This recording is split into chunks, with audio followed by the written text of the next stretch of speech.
ভাই আসলে আপনি এখানে কি করতেছেন? পাড়াবাড়ি এরকম করতেছেন কেন? ওই যে পাটার আগালো সার নাগি থাকবে এই কারণে সারটা ফেলে দেওয়া খায়। ও সার দিছেন আপনি পাড়াবাড়ি? হ্যাঁ, আচ্ছা, এটা আসলে একটা নতুন পদ্ধতি, আসলে আজকে প্রথম দেখলাম। এর আগে হয়তো বা কেউ দেখে নাই বা এরকম করে নাই। এই যে পাড়ার গাছের উপরে সার দেখা যাচ্ছে। পাটার আগালটা নষ্ট হয়ে যাবে। ও তাহলে পাড়ার আগাল যাতে নষ্ট না হয় এই জন্য আপনি এই কারণে লাঠি দিয়ে আবার ফেলে দেওয়া হচ্ছে। উম, এটা আসলে অনেক সুন্দর একটা পদ্ধতি। তাহলে কতটুকু সার দিলেন আপনি এই পাড়াবাড়িতে?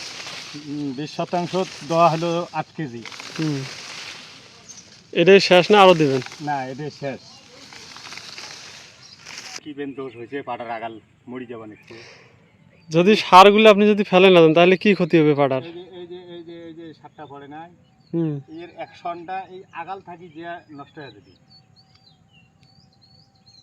এই যে মান্দার মধ্যে পড়ি আছে, এই যে মান্দার পড়ি আছে। তাহলে হচ্ছে ওই সারটা যদি ফেলে না দেওয়া হয় তাহলে পাড়ার গাছ নষ্ট হয়ে যাবে। হ্যাঁ, পাটার আগাটা একবারে নষ্ট হয়ে যাবে। যারা আপনারা পাট আবাদ করতেছেন আপনারা এরকম সার দেওয়ার পর খেয়াল রাখবেন। এই যে দেখা যাচ্ছে উপরে সার পড়ে আছে, এই সারগুলোকে ফেলে দেওয়ার জন্য এইরকম পদ্ধতি ব্যবহার করবেন লাঠি লাগবে।